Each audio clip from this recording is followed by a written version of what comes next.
สวัสดีค่ะทุกคนยินดีต้อนรับสู่ Infinite Soul Tarot 965 นะคะวันนี้เราก็กลับมาอีกแล้วในหัวข้อ Random ความเจ็บปวดที่พวกเขาฝากไว้คืออาวุธวิเศษของคุณในวันนี้นะคะวันนี้แม่หมอมากับหัวข้อที่ค่อนข้างที่จะดักๆหน่อยนะคะแต่ก็อยากจะมาปลุกพลังใจนะแล้วก็ให้กำลังใจเพื่อนๆนะคะสำหรับเพื่อนๆบางคนเนี่ยที่อาจจะมีเรื่องราวบางอย่างในอดีตนะคะกับใครบางคนหรือว่าคนบางกลุ่มเนาะเพราะฉะนั้นเนี่ยก็เป็นการอ่านแบบพลังงานรวมนะคะเพราะฉะนั้นพลังงานอาจจะตรงกับคุณบ้างหรืออาจจะไม่ตรงกับคุณเลยโปรดใช้สติแล้วก็วิจารณญาณในการรับชมรับฟังเพื่อความบันเทิงเท่านั้นนะคะก่อนจะไปรับฟังคำทำนายแม่หมอก็อยากจะขอบคุณทุกท่านนะคะที่เข้ามาสนับสนุนไม่ว่าจะเป็นการสมัครสมาชิกการเข้ามากดไลค์ Subscribe กดแชร์กดติดตามหรือว่าซุปเปอร์แตงที่ส่งมาให้ก็ขอบพระคุณมากๆนะคะและที่ขาดไม่ได้เลยก็คือกำลังใจจากคอมเมนต์ที่ทุกคนมีให้แม่หมอได้อ่านทุกคอมเมนต์นะคะแล้วก็ขอบคุณมากๆเลยช่องนี้ก็ทำขึ้นมาเพื่อที่จะเป็นการอ่านไพ่ทาโร่เนาะเพื่อฮีลใจนะคะหรือว่าเพื่อให้กำลังใจเพื่อนๆที่แวะเข้ามาชมนะคะหรือว่าเห็นคลิปต่างๆในช่องนี้เนาะก็หวังว่าจะมีประโยชน์กับคุณไม่มากก็น้อยนะคะแค่เล็กๆน้อยๆที่มีประโยชน์กับคุณเนี่ยก็ถือว่าจุดประสงค์แล้วก็เจตนารมณ์ของแม่หมอเนี่ยได้บรรลุเป้าหมายไปแล้วนะคะก่อนจะไปรับฟังคำทำนายก็อยากจะขออนุญาตพ่อแม่ครูบาอาจารย์ของทุกคนทุกท่านที่ผ่านเข้ามาดูคลิปในวันนี้นะคะขออนุญาตเปิดไพ่อ่านพลังงานของคุณมีสิ่งใดที่แม่หมอควรจะสื่อสารนะคะหรือว่าประโยคคำพูดใดที่แม่หมอควรจะสื่อสารกับคุณหรือสิ่งใดที่คุณควรจะได้ยินในวันนี้ขอให้สื่อสารออกมานะคะได้ถูกต้องแม่นยำตามความเป็นจริงสอดคล้องกับหน้าไพ่แล้วก็ให้มีประโยชน์กับคุณไม่มากก็น้อยนะคะรับไปแต่สิ่งที่ดีนะทุกคนสิ่งไหนที่ไม่ดีฟังแล้วไม่สบายใจก็ปล่อยผ่านได้เลยนะคะทุกคนเป็นยังไงกันบ้างคะสบายดีกันไหมเอ่ยหวังว่าทุกคนจะมีวันที่ดีนะคะตื่นมาตอนเช้าแล้วก็เริ่มวันใหม่นะด้วยใจที่เข้มแข็งนะคะเดี๋ยวเรามาดูกันนะว่าพี่ไพ่มีอะไรนะคะอยากจะสื่อสารกับคุณในวันนี้ความเจ็บปวดที่พวกเขาฝากไว้คืออาวุธวิเศษของคุณในวันนี้นะคะเดี๋ยวเรามาดูอาวุธวิเศษของคุณกันเลยนะใบแรกนะคะ The Magician โอ้โหอาวุธวิเศษคุณไม่สามารถได้ไพ่ที่ดีกว่านี้แล้วนะคะถ้าเราพูดถึงอาวุธวิเศษเพราะว่า The Magician นี่ก็คือมีทุกอย่างอยู่ในมืออยู่แล้วนะคะคุณเป็นคนเก่งอะนะเป็นผู้สร้างด้วยนะคะแล้วก็ King of Wands อีกต่างหากนะคะธาตุไฟเนาะเดี๋ยวขออนุญาตเปิดไพ่ทั้งหมดนะคะ Six of Cups มีทั้งความฉลาดนะคะมีทั้งไฟ Passion มีทั้งความใจดีนะคะ Two of Cups นะก็มาอีกแล้วนะคะวันนี้เนาะแล้วก็ตามด้วย Three of Wands นะคะแล้วก็ Three of Cups ต่อด้วย Queen of Pentacles แล้วก็ Five of Wands นะคะ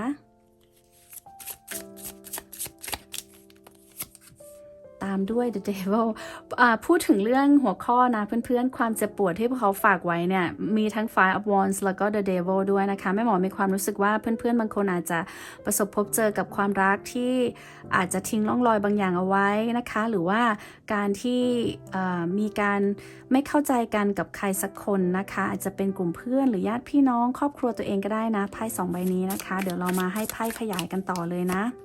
แล้วก็ตามด้วย The High Priestess ค่ะทุกคนบางคนอาจจะอยู่ในความสัมพันธ์ที่มันอาจจะไม่ชัดเจนก็ได้นะคะ The High Priestess เนาะเพราะฉะนั้นเนี่ยเดี๋ยวเรามาดูคำทำนายเพิ่มเติมกันเลยนะคะวันนี้จะใช้ไพ่ทาโร่นะคะเปิดแล้วก็อาจจะใช้ไพ่สำรับอื่นร่วมด้วยนะคะส่วนใต้สำรับนะคะก็เป็นไพ่ The Hermit เนาะโอเคค่ะเดี๋ยวเรามาดูกันเลยนะเอาไว้ตรงนี้ดีกว่านะคะจะได้เห็นกันชัดๆเนาะโอเคค่ะเพื่อนๆที่ผ่านเข้ามาดูคลิปในวันนี้นะคะคุณอาจจะเป็นคนที่เกิดธาตุไฟเมษสิงห์ธนูธาตุน้ำกรกฎพิจิกมีนนะคะหรือคุณอาจจะเป็นคนที่เกิดธาตุดินนะคะพฤษภกันมังกรเนาะเพื่อนๆวันนี้แม่หมอไม่เห็นไพ่ของคนที่เกิดธาตุลมเลยนะคะเดี๋ยวเรามาดูกันค่ะว่าสิ่งที่พวกเขาฝากไว้และอาวุธวิเศษของคุณที่ทำให้คุณเนี่ยผ่านเรื่องราวต่างๆมาได้เนี่ยมันมีอะไรกันบ้างนะคะ ความเจ็บปวดที่พวกเขาฝากไว้เนี่ยคืออาวุธวิเศษของคุณในวันนี้นะคะแม่หมอก็ตั้งหัวข้อนี้มานะเพื่อที่จะมาสร้างกำลังใจให้กับเพื่อนๆหลายๆคนนะคะเพราะว่ามีหลายๆท่านเนี่ยหลังไมค์มานะแล้วก็มีประสบการณ์มีอดีตที่ค่อนข้างที่จะฟันฝ่าไปได้ยากนะคะเพราะฉะนั้นเนี่ยในบางช่วงของชีวิตคนเราเนี่ยเราต่างต้องเผชิญหน้ากับความเจ็บปวดใช่ไหมทุกคนที่มันเหมือนทำให้เราเนี่ยล้มทั้งยืนได้เลยใช่ไหมคะและความเจ็บปวดเนี่ยมันไม่ได้เกิดจากอุบัติเหตุภายนอกนะแต่มันเกิดจากคำพูดแล้วก็การกระทำหรือว่าการถูกทอดทิ้งของใครบางคนที่เราเคยรักเคยไว้ใจหรือว่าเคยมองว่าเขาจะอยู่กับเราตลอดไปนะคะบางคนอาจจะมีประสบการณ์ในเรื่องของความรักมาอย่างที่แม่หมอบอกเนาะไพ่ใบนี้นะคะหรือบางทีเนี่ยมันอาจจะมาจากความรู้สึกที่ถูกหักหลังความเสียใจจากการที่ไม่เป็นที่รักหรือว่าถูกมองข้ามอะไรอย่างเงี้ยค่ะหรือแม้แต่ความเงียบที่มันกัดกินจิตใจของเราทุกวันทุกคืนเนาะความเจ็บปวดพวกเนี้ยค่ะมันไม่ใช่เรื่องเล็กนะทุกคนแต่มันคือรอยแผลที่มันลึกแล้วก็กัดกินจิตใจของเราจิตวิญญาณของเราไปทุกวันทุกคืนนะคะแล้วบางบาดแผลเนี่ยมันยังไม่ทันหายดีมันยังไม่ทันสมานเลยทุกคนแต่มันก็ต้องมารับแผลใหม่อีกนะคะเพราะฉะนั้นเนี่ยการที่เราอยู่ในสังคมนะหรือว่าการที่เราเนี่ยให้คุณค่ากับคนอื่นมากจนเกินไปมันทำให้จิตใจของเราหรือจิตวิญญาณของเราอะค่ะได้รับบาดแผลซ้ำแล้วซ้ำเล่าเพราะฉะนั้นการที่เราจะเยียวยาตัวเองได้นะทุกคนมันต้องเริ่มจากการเยียวยาข้างในเราก่อนนะคะเพราะฉะนั้นเนี่ยถ้าวันนี้คุณลองมองสิ่งต่างๆเหล่านี้ด้วยดวงตาใหม่ด้วยหัวใจที่เริ่มเข้าใจเนี่ยคุณก็จะรู้ว่าความเจ็บปวดเหล่านี้ค่ะที่พวกเขาได้ทิ้งไว้ให้เราเนี่ยมันคืออาวุธวิเศษเพราะอะไรคะทุกคนมันฟังอาจจะดูขัดกับความรู้สึกใช่ไหมแต่ในตอนที่มันเกิดขึ้นนะคะมันไม่มีอะไรดูวิเศษเลยใช่ไหมเวลาที่เราเจ็บปวดเวลาที่เราเหงาหรือเวลาที่เราท้อใช่ไหมคะแต่หลายครั้งเนี่ยคุณอาจจะรู้สึกว่าคุณอยากจะยอมแพ้แต่จริงๆอยากให้คุณลองมองย้อนกลับไปอะค่ะว่าเฮ้ยตัวคุณในวันนั้นน่ะกับตัวคุณในวันนี้มันแตกต่างกันมากแค่ไหนเพราะฉะนั้นแม่หมอเชื่อว่าเราทุกคนนะคะมีบทเรียนแล้วก็มีความเจ็บปวดมีบาดแผลที่บางแผลมันสมานแล้วบางแผลเนี่ยมันยังไม่สมานหรือบางแผลมันกำลังจะสมานดีละแต่มันกลับโดนบาดแผลใหม่เรื่อยๆเรื่อยๆแล้วมันก็ไม่สมานสักทีนะคะเพราะฉะนั้นเนี่ยเรามีบาดแผลด้วยกันมาทั้งนั้นและนั่นเนี่ยนะคะมันก็เขาเรียกอะไรอะมันก็คือพลังแหละที่จะขับเคลื่อนชีวิตคุณนะแม่หมออยากให้คุณมองความเจ็บปวดอะค่ะเป็นพลังในการขับเคลื่อนตัวเองมากกว่าให้คุณเนี่ยสู้ต่อไปนะคะเพราะว่าเมื่อไหร่ที่คุณเรียนรู้ที่จะลุกขึ้นใหม่นะคะจากความพังทลายที่มันเกิดขึ้นในชีวิตเราเนี่ยคุณก็จะเก็บซากหัวใจตัวเองอะค่ะมาประติดประต่อใหม่แล้วก็เปลี่ยนมันเป็นดาบแห่งปัญญาเปลี่ยนมันเป็นแรงกายแรงใจเปลี่ยนมันเป็นโล่แห่งความกล้าหาญแล้วก็เปลี่ยนมันเป็นปีกในการปกป้องในการดูแลในการคุ้มครองตัวเองเพราะฉะนั้นเนี่ยเราอาจจะต้องใช้กำลังใจที่มันมากกว่าปกติในการพาตัวเองไปอยู่จุดใหม่ของชีวิตนะคะทุกคนแล้วบางทีเนี่ยใครบางคนที่มีอำนาจทำลายคุณได้ในวันนั้นน่ะพวกเขาจะไม่สามารถทำลายคุณได้ในวันนี้อีกต่อไปค่ะเพราะว่าคุณเข้าใจแล้วว่าคนที่ทิ้งคุณไปในวันนั้นน่ะคือคนที่คุณต้องการเขามากที่สุดนะคะมันไม่ใช่เรื่องจุดจบของชีวิตอะแต่มันคือจุดเริ่มต้นใหม่ของการรักตัวเองอย่างแท้จริงค่ะทุกคนคุณได้เข้าใจแล้วสำหรับเพื่อนๆบางคนที่อาจจะมีใครบางคนที่ทิ้งคุณไปในวันที่คุณอ่อนแอที่สุดนะคะหรือบางคนเนี่ยอาจจะเจอคำดูถูกหรือคำที่แบบด้อยค่าคุณนะคะมันไม่ได้หมายถึงการทำนายอนาคตคุณนะเพื่อนๆแต่มันคือแรงบันดาลใจให้คุณเนี่ยพิสูจน์ตัวเองนะว่าคุณเนี่ยไม่ได้เป็นแบบที่เขาพูดนะคะหรือบางคนมีความสัมพันธ์ที่มันพังทลายหรือมันล้มเหลวมันไม่ประสบความสำเร็จแต่มันก็คือครูนะคะคนหนึ่งประสบการณ์พวกเนี้ยที่สอนให้เราแยกแยะว่าใครที่คู่ควรอยู่ในชีวิตเราแล้วใครที่เราควรจะรักและใส่ใจนะคะสุดท้ายแล้วมันก็วนกลับมาที่ตัวเราเองค่ะทุกคนและในที่สุดเนี่ยการที่เรามีความเจ็บปวดจากสิ่งพวกนั้นนะคะมันจะสร้างให้คุณเป็นคนใหม่นะคะที่มันไม่ใช่แค่คนที่รอดอะค่ะแต่มันเป็นคนที่เข้าใจแล้วก็เติบโตจากสิ่งที่คุณเคยผ่านมาแล้วนะคะเพราะฉะนั้นวันนี้คุณเนี่ยมีอาวุธวิเศษอยู่ในมือแล้วนะคะมันอาจจะไม่ใช่ดาบที่คมกริบนะหรือมันอาจจะไม่ใช่เวทมนต์ที่วิเศษอะไรนะทุกคนแต่มันคือหัวใจที่คุณเคยแหลกสลายมาแล้วคุณสามารถลุกขึ้นมาใหม่ได้ด้วยพลังของตัวคุณเองนะคะแล้วสิ่งนี้จะไม่มีใครพลาก อาวุธวิเศษเนี้ยไปจากคุณได้เลยไม่มีใครทำให้คุณเนี่ยกลับไปเป็นคุณคนเดิมที่อ่อนแอที่เคยผ่านมาแต่มันจะเปลี่ยนคุณนะคะจากคุณเมื่อวานให้คุณเนี่ยเป็นคุณวันใหม่ในวันนี้ให้ได้นะคะแล้วคุณเนี่ยไม่ได้แค่ผ่านความเจ็บปวดมานะแต่คุณใช้มันเนี่ยค่ะสร้างพลังใหม่ขึ้นมาแล้วอยากให้คุณรู้ว่าคุณเนี่ยนะคะมีค่ามากๆเลยนะกับสิ่งต่างๆที่มันจะเกิดขึ้นใหม่ในชีวิตคุณนะคะขอให้คุณเนี่ยใช้พลังงานพวกเนี้ยเพื่อรักตัวเองให้มากขึ้นนะคะแล้วก็ใช้พลังงานพวกเนี้ยเพื่อปกป้องพลังชีวิตของคุณเพื่อให้อภัยตัวเองแล้วก็เดินต่อไปนะคะแล้วก็เพื่อสร้างโลกใบใหม่ที่คุณคู่ควรค่ะทุกคนเพราะฉะนั้นเนี่ยแม่หมอเนี่ยอยากจะมาขยายไพ่ทั้งหมดนะคะแล้วก็บอกเล่าเรื่องราวทั้งหมดเนี่ยอาจจะตรงบ้างหรือไม่ตรงบ้างอย่างที่บอกไปแล้วแต่จุดประสงค์ของคลิปนี้อยากจะมาให้กำลังใจคุณจริงๆค่ะว่าทุกความเจ็บปวดเนี่ยมันคือครูที่จะสร้างสรรค์พลังงานชีวิตใหม่ให้กับเราเมื่อไหร่ที่คุณยังยืนหยัดอยู่ได้ทุกวันเนี้ยเมื่อไหร่ที่อะไรมันทำให้เราไม่ตายจากไปเนี่ยถือว่าคุณเข้มแข็งมากๆแล้วนะคะเดี๋ยวเรามาดูไพ่ใบแรกกันเนาะThe Magician เนี่ยค่ะทุกคนมันเป็นพลังของเขาเรียกอะไรอะของคนที่สามารถสร้างพลังแห่งการสร้างสรรค์ได้จากความเสียใจแล้วก็จากความผิดหวังค่ะเพราะว่า The Magician เนี่ยเขามีทั้งดินน้ำลมไฟอยู่กับตัวเองนะคะและอาวุธวิเศษของไพ่ใบนี้ก็คือความสามารถในการดึงทรัพยากรทั้งหมดที่คุณมีอาจจะเป็นประสบการณ์ที่คุณเคยผ่านมาความรู้สึกที่คุณเคยเสียไปความเจ็บปวดหรืออะไรก็แล้วแต่เนี่ยมาแปลงเป็นพลังงานใหม่แล้วก็สร้างเส้นทางชีวิตใหม่ที่คุณเป็นเจ้าของเส้นทางนั้นจริงๆค่ะทุกคนและความเจ็บปวดที่ผ่านมาเนี่ยสอนให้คุณรู้ว่าคุณมีพลังอยู่แล้วอ่ะคุณไม่ต้องรอให้ใครมาเติมเต็มคุณไม่ต้องรอให้ใครมาให้พลังงานพลังใจคุณค่ะทุกคนสิ่งแรกที่เราควรจะมองหาเลยก็คือตัวเราเองเวลาเราเสียใจอ่ะเราไม่ต้องไปรออ้อมกอดจากใครค่ะให้เรากอดตัวเองเราไม่ต้องรอคำปลอบโยนจากใครให้เราปลอบตัวเองเพราะฉะนั้นถ้าคุณทำพวกนี้ได้อ่ะแม่หมอเชื่อว่าคุณมีพลังอยู่แล้วค่ะทุกคน The Magician เป็นไพ่ Major Arcana ที่สำคัญมากแล้วก็ขึ้นเป็นไพ่ใบแรกนะคะแล้วก็ยังมี The Hermit ซึ่งเป็น Major Arcana ซึ่งเป็นไพ่ใต้สำรับด้วยแม่หมอเชื่อว่าคนที่ผ่านเข้ามาดูคลิปเนี้ยคุณไม่ธรรมดาหรอกคุณมีวิธีการคิดมีกระบวนการในการเยียวยาตัวเองอยู่แล้วนะคะขอให้คุณเนี่ยใช้ทั้ง4ธาตุทั้งธาตุดินน้ำลมไฟเนี่ยในการสร้างเส้นทางชีวิตใหม่แล้วเป็นเจ้าของเส้นทางชีวิตของคุณจริงๆนะคะใบต่อไปนะก็คือ The King of Wands นะคะ King of Wands เนี่ยเป็นพลังงานของผู้นำอะแล้วก็เป็นผู้กล้าที่จะท้าทายความกลัวต่างๆที่มันเคยเกาะกินจิตใจคุณนะคะเพราะฉะนั้นเนี่ยอาวุธวิเศษที่คุณมีนะคะก็คือความมั่นใจในตัวเองเห็นไหมผู้ชายคนนี้เขาถือไม้ใช่ไหมคะแล้วก็มีไฟด้วยเป็นสัญลักษณ์ของธาตุไฟใช่ไหมคะเพราะฉะนั้นความมั่นใจความกล้าที่คุณกล้าที่จะเผชิญกับทุกสถานการณ์เนี่ยโดยที่ไม่ปล่อยให้อดีตเนี่ยมาคุมเกมชีวิตคุณนะคะแล้วอดีตเนี่ยความเจ็บปวดเนี่ยมันสอนให้คุณรู้ว่าคุณควรจะลุกขึ้นแล้วเดินต่อไปอย่างสง่างามคุณไม่ควรหยุดอยู่กับที่หรือเดินถอยหลังทุกคนคุณควรจะลุกขึ้นสู้แล้วเดินต่อไปแล้วเป็นผู้นำในชีวิตของตัวเองนะคะเพราะว่าคุณมีพลังในการสรรสร้างอยู่แล้วเมื่อคุณมีพลังในใจในการสรรสร้างนะคะคุณมีพลังของการดึงดูดแล้วคุณมีพลังของการที่จะ move on มีความมั่นใจในตัวเองไม่หมอเชื่อว่าแค่ไพ่2ใบแรกเนี่ยคุณเป็นคนที่ผ่านจุดที่มันยากมาผ่านจุดที่มันท้าทายมาผ่านจุดที่อาจจะเคยล้มจนแบบว่าติดพื้นดินมาเลยก็ได้นะคะแต่ณปัจจุบันเนี่ยคุณเป็นพลังงานใหม่แล้วอะทุกคนคุณรู้จักที่จะอยู่นะคะกับโลกใบนี้กับผู้คนนะคะแล้วก็เข้าใจสิ่งต่างๆจากประสบการณ์ที่คุณได้ผ่านมาด้วยตัวเองนะ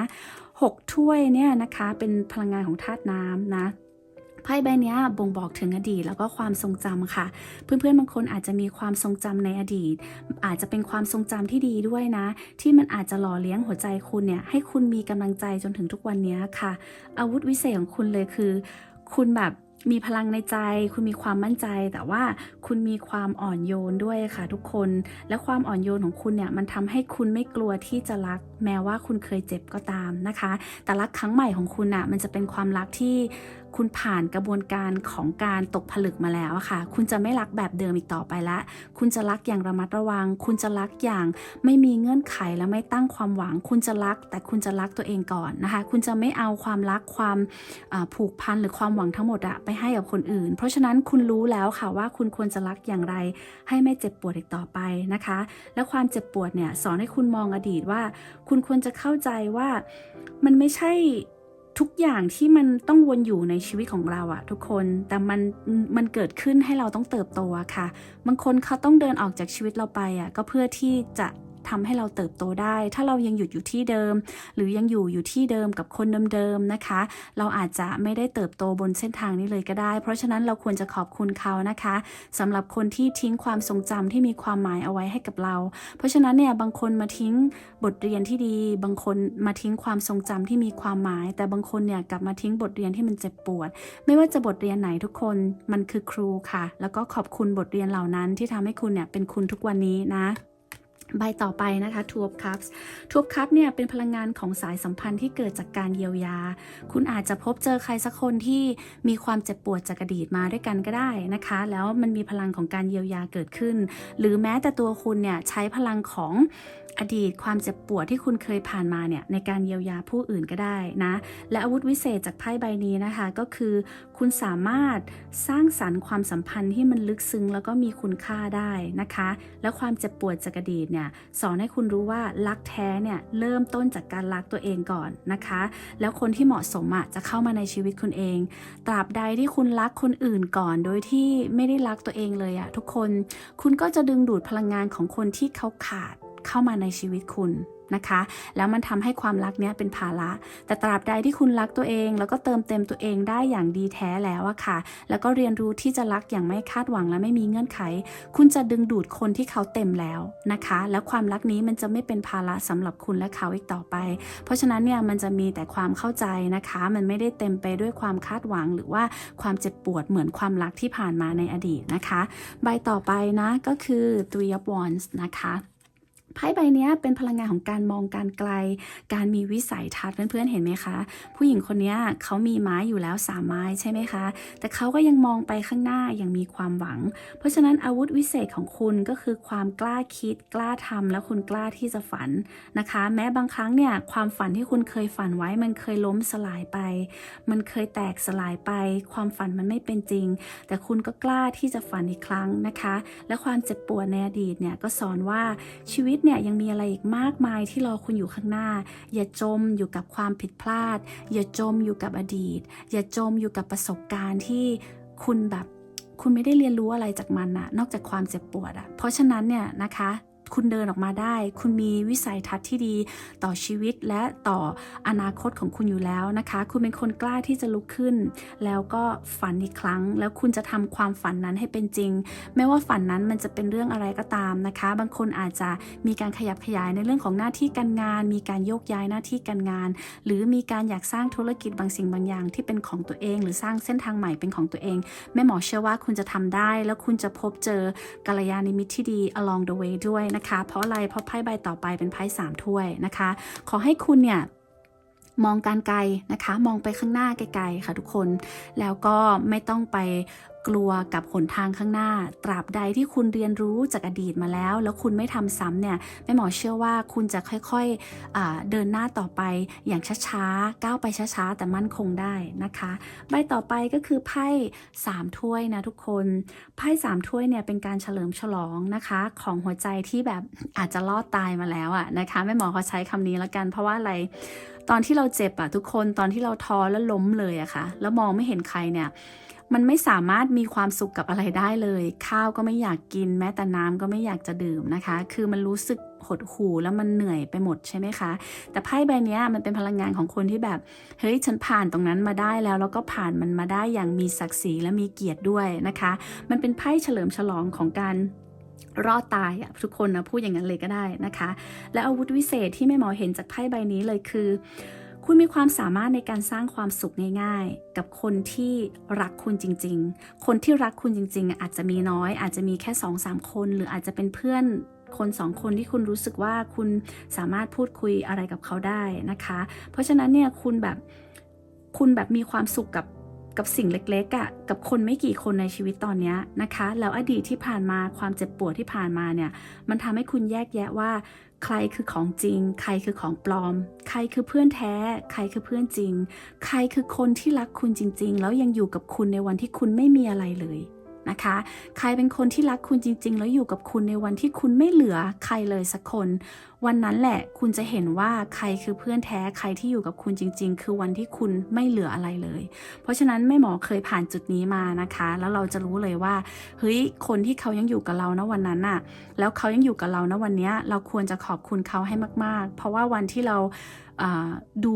ด้อยค่าที่สุดวันที่เราดูแบบอ่อนแอที่สุดวันที่เราล้มเหลวที่สุดเขายังไม่ทิ้งเราเลยแล้วเมื่อไรที่เรายืนได้ค่ะเราก็ไม่ควรที่จะทิ้งเขาไว้ข้างหลังเหมือนกันเพราะฉะนั้นเนี่ยใครที่ดีกับเรารักเราจริงๆอ่ะเราควรจะตอบแทนเขานะคะในทุกโอกาสที่เราทำได้นะแล้วไพ่ใบนี้ค่ะบ่งบอกว่าการที่คุณเลือกอยู่กับคนที่ยินดีกับความสำเร็จของคุณน่ะเขาคนนั้นคือคนที่ไม่อิจฉาคุณแล้วก็มีความปรารถนาดีให้คุณจริงๆค่ะทุกคนเพราะบางทีเราอยู่ในสังคมเพื่อนเนาะเขาบอกว่าเขาหวังดีกับเราเขาดีใจกับเราแต่พอเราได้สิ่งดีๆเขากลับเขาเรียกอะไรแทงข้างหลังหรือว่าไม่ดีใจกับเราไม่ยินดีกับเรากับเปลี่ยนไปอะไรอย่างเงี้ยค่ะซึ่งบางทีมันทำให้เรางงว่าทำไมถึงไม่ยินดีกับเราในวันที่เราประสบความสำเร็จนั่นนะคะก็บ่งบอกแล้วว่าเขาไม่ได้ปรารถนาดีกับเราจริงๆแต่ไพ่ใบนี้บ่งบอกว่าคุณรอดตายจากเพื่อนพวกนั้นแล้วคุณรอดตายจากคนเหล่านั้นแล้วก็สังคมแบบนั้นแล้วเพราะฉะนั้นเนี่ยคนที่คุณมีอยู่ในชีวิตจริงๆมีไม่กี่คนหรอกนะคะแล้วคุณก็ซาบซึ้งแล้วก็ขอบคุณเขาเหล่านั้นด้วยนะคะใบต่อไปนะ Queen of Pentacles เป็นไพ่ของคนเก่งอีกแล้วนะคะไพ่ใบนี้แม่หมอขอพูดถึงผู้หญิงก่อนละกันเนาะ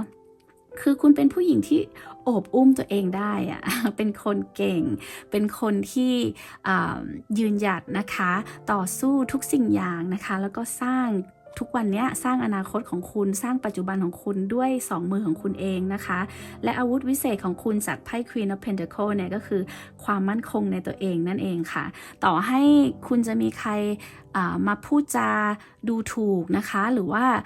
มาทำเรื่องราวต่างๆให้กับคุณคุณก็ยังไม่ล้มเลิกกับสิ่งที่คุณตั้งเป้าเอาไว้คุณมีความมั่นคงต่อเส้นทางของตัวเองแล้วคุณก็มีความอ่อนโยนคุณดูแลตัวเองได้แล้วคุณก็ดูแลคนอื่นได้นะคะแล้วอดีตความเจ็บปวดเนี่ยสอนให้คุณรู้ว่าการหยั่งลากลึกกับตัวเองทุกคนการลงทุนกับตัวเองมันเป็นการสร้างความมั่นใจจากภายในค่ะมันไม่ใช่การพึ่งพาคนอื่นเสมอไปเพราะฉะนั้นถ้าจะให้แม่หมอลงทุนกับอะไรสักอย่างหนึ่งสิ่งที่แม่หมอจะลงทุนเลยนะคะแล้วก็มันจะได้ประโยชน์ระยะยาวเลยคือลงทุนกับตัวเองค่ะเพื่อนๆเพราะฉะนั้นไม่ว่าอะไรก็ช่างที่คุณเสียสละไปเพื่อตัวเองที่คุณทำเพื่อตัวเองแล้วคุณลงทุนกับตัวเองไปอย่าไปเสียดายนะคะเพราะว่าเขาจะอยู่กับเราไปนานๆเลยแล้วตัวเรานี่แหละก็จะเป็นเหมือนพาหนะนะคะที่นำพาเราเนี่ยก้าวเดินไปบนเส้นทางของชีวิตนี้นะจนกว่าวันที่เราจะสิ้นสลายจากโลกนี้ไปนะคะทุกคนเพราะฉะนั้นอยากให้คุณเนี่ยอย่างลากลึกลงไปในการรักตัวเองให้มากๆลงทุนกับตัวเองให้มากๆนะคะมันไม่ใช่การเห็นแก่ตัวนะทุกคนเวลาที่เราลงทุนกับตัวเองแต่มันเป็นการที่เราฝังลากความมั่นคงลงไปก่อนนะคะแล้วเมื่อไหร่ที่มีผู้คนต้องการความช่วยเหลือจากเราเมื่อไหร่ที่เรามั่นคงแล้วเราก็จะสามารถช่วยเหลือผู้อื่นได้นะคะเพราะฉะนั้นคุณจะไม่สามารถช่วยเหลือคนอื่นได้ไม่ว่าจะเป็นในเรื่องของจิตใจหรือกายภาพหรือแม้แต่ในเรื่องของการเงินหรือการกระทำอะไรต่างๆก็ตามถ้าคุณยังไม่เข้มแข็งก่อนนะคะคุณจะไปปลอบใจคนอื่นได้ยังไงถ้าคุณยังนอนร้องไห้ทุกคืนอยู่เลยนะคะคุณจะไปช่วยเหลือคนอื่นในเรื่องของการเงินได้อย่างไรถ้าการเงินของคุณยังไม่แข็งแรงนะคะแล้วคุณจะไปคอยให้กำลังใจคนอื่นได้อย่างไรถ้าคุณยังหากำลังใจจากตัวเองไม่ได้เลยนะทุกคนเพราะฉะนั้นเนี่ยไพ่ใบนี้มันบ่งบอกถึงความมั่นคงนะคะแต่มั่นคงกับตัวเองไม่ใช่กับคนอื่นอย่าพึ่งพาคนอื่นให้พึ่งพาตัวเองตนเป็นที่พึ่งแห่งตนคำนี้ท่องเอาไว้นะคะมันใช้ได้ตลอดเลยนะใบต่อไปนะคะก็คือ Five of Wands นะทุกคนไพ่ใบนี้มันเป็นเหมือนบทสะท้อนมันเป็นเหมือนบทละครหรือว่ากระจกสะท้อนสำหรับแม่หมอนะคะมันเป็นเหมือนสนามประลองจิตใจของมนุษย์ทุกคนเพื่อนๆดูสิคะต่างคนต่างปีนป่ายต่างคนต่างไขว่คว้าต่างคนต่างแย่งชิงเพื่อให้ได้มานะคะซึ่งอะไรสักอย่างแหละนะเพราะฉะนั้นเราต่างคนต่างไขว่คว้าอะไรสักอย่างในชีวิตที่มันมีความหมายสำหรับเราแต่สิ่งที่แม่หมอเห็นจากไพ่ใบนี้ค่ะก็คืออาวุธที่คุณมีเลยก็คือคุณสามารถจัดการความขัดแย้งนะคะแล้วก็เรียนรู้ว่าการแข่งขันความวุ่นวาย ต่างๆที่มันเกิดขึ้นในชีวิตมนุษย์เราอ่ะมันทำให้คุณแตกต่างนะคะแล้วทำให้คุณรู้ว่าความขัดแย้งมันไม่ใช่ศัตรูอ่ะแต่มันเป็นเวทีให้คุณได้พัฒนาตัวเองเพราะอะไรคะทุกคนอย่างสมมติยกตัวอย่างแม่หมอนะคะเวลาที่เราอยู่ในกลุ่มสังคมอ่ะหรือในที่ทำงานที่มันแข่งแย่งแข่งขันกันตลอดเวลาเราจะหาเพื่อนแท้ไม่ได้เพราะว่าทุกคนอาจจะใส่หน้ากากเข้าหากันใช่ไหมคะอาจจะเข้าหากันด้วยผลประโยชน์บางอย่างอันนี้แม่หมอพูดเฉพาะบางกลุ่มนะไม่ใช่ทุกคนนะคะแล้วมันทำให้เรารู้ว่าเฮ้ยไอการแข่งขันที่เรากำลังเผชิญหน้าอยู่เนี่ยนะคะมันเป็นเหมือนเวทีที่ทำให้เราพัฒนาจิตใจของเราว่าเราเข้มแข็งมากพอที่เราจะอยู่บนเส้นทางนี้ไหมนะคะคุณจิตใจแข็งแกร่งมากพอที่คุณจะยืนหยัดแล้วก็เด็ดเดี่ยวนะคะโดยที่ไม่ฟังเสียงยุแยงจากคนรอบข้างโดยที่ไม่ให้คำด้อยค่าหรือคำดูถูกจากคนรอบข้างมาทำให้คุณเนี่ยตกไปไหมตกจากเส้นทางนี้ไปหรือเปล่าเพราะฉะนั้นเนี่ยการที่มันเกิดการแข่งขันเกิดขึ้นหรือ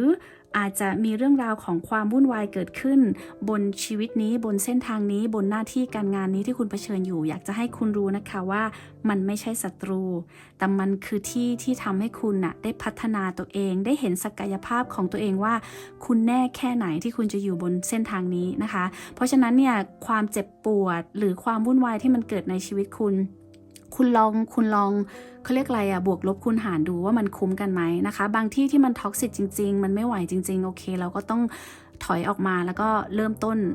อะไรบางอย่างใหม่ๆนะคะแต่บางที่ที่เรายังมีความรู้สึกว่าเฮ้ยเรายังเอาได้เรายังเอาอยู่เรายังจัดการกับตรงนี้ได้ก็อย่าเพิ่งยอมแพ้นะคะเพราะฉะนั้นลองบวกลบคูณหารดูสถานการณ์ในชีวิตคุณมันเป็นยังไงนะคะสู้ต่อไปแล้วมันได้ประโยชน์อะไรบ้างแล้วการที่ถอยออกมามันได้ประโยชน์อะไรบ้างก็ลองแบ่งรับแบ่งสู้แล้วลองพิจารณาดูนะคะใบต่อไป The Devil นะทุกคนไพ่ใบนี้มันเหมือนเงามืดนะคะหรือว่ามันคือครูคนสำคัญเลยถ้าจะให้แม่หมอเปรียบเทียบ The Devil เนี่ยก็เหมือนกิเลสที่มนุษย์เราเนี่ยต้องต่อสู้อยู่ทุกวันนะคะหรือ temptation ที่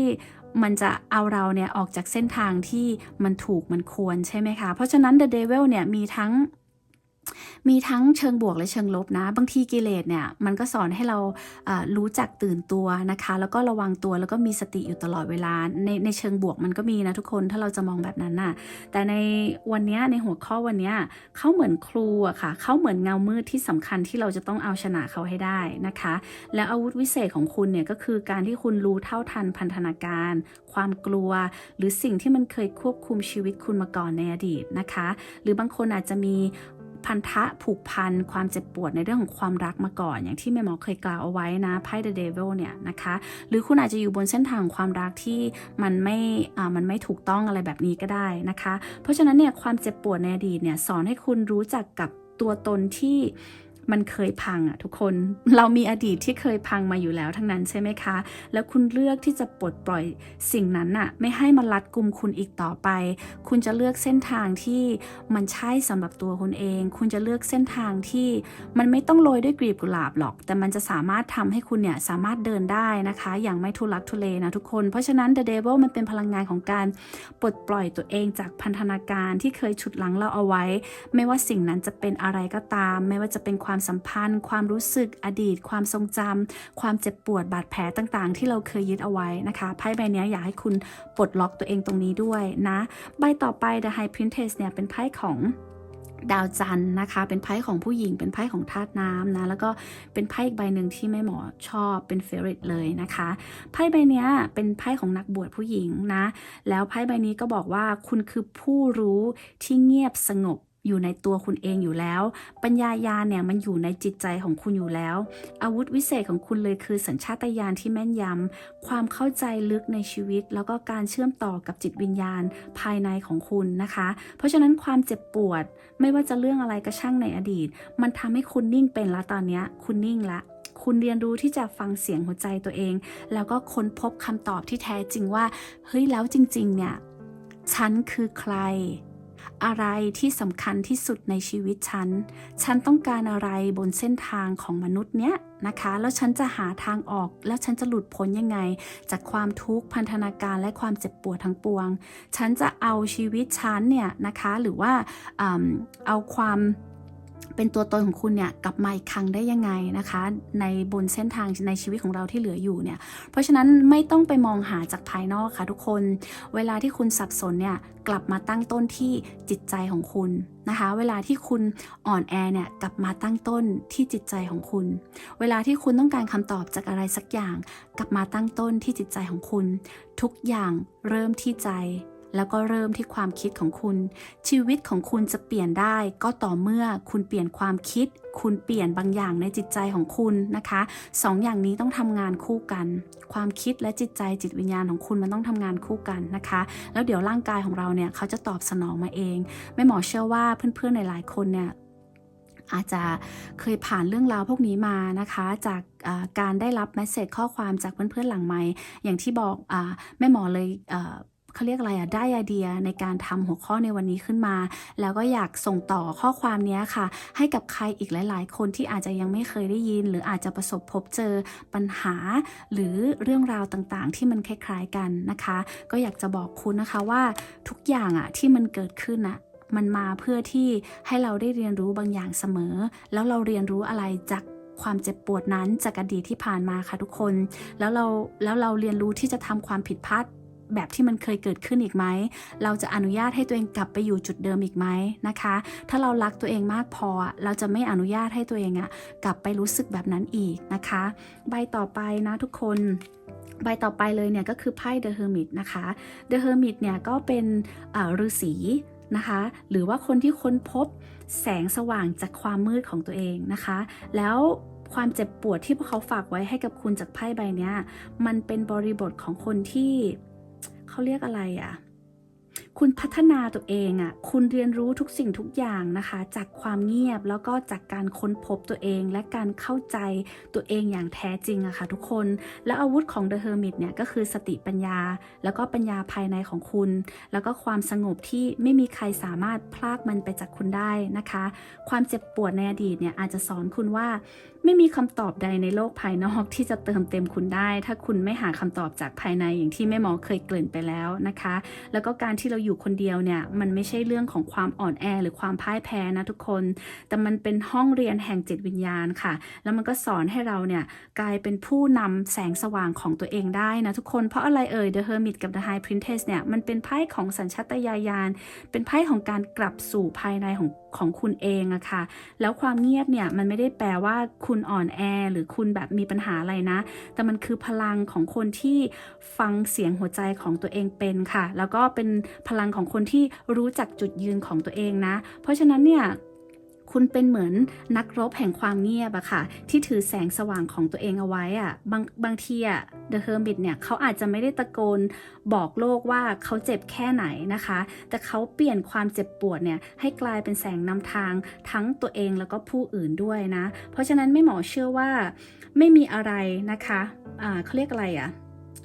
ไม่มีอะไรไม่มีพลังใดที่มันจะสามารถเยียวยาตัวเราเองได้นอกจากพลังของสติค่ะเพื่อนๆแล้วก็ใช้พลังของความเข้าใจอย่างลึกซึ้งในสไตล์ของ The Hermit เนี่ยนะคะหรือว่าความเงียบเนี่ยเข้ามาแก้ปัญหาเข้ามาทำความเข้าใจ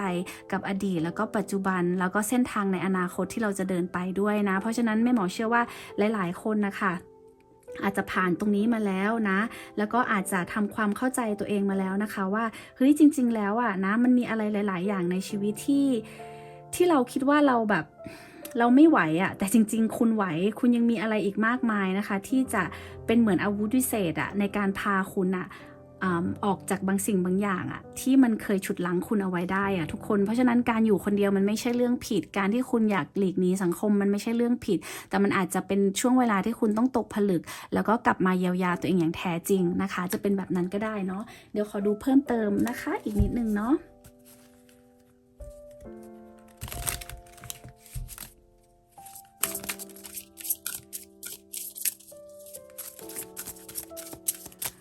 โอเคขอดูเพิ่มอีก3ใบ The World นะคะ I am successful นะ